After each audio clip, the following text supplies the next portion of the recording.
until 6:45 p.m. At 6:21 p.m., severe thunderstorms were located along the line extending from near Glen Arbor to near Elk Rapids, moving north at 30 miles per hour. Hazard, 60 miles per hour wind gusts and penny-size hail. Source, radar indicated. Impact, expect damage to roofs, siding, and trees.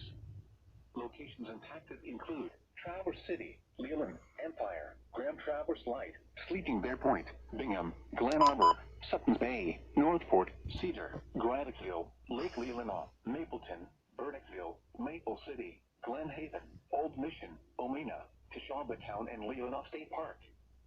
For your protection, move to an interior room on the lowest floor of a building.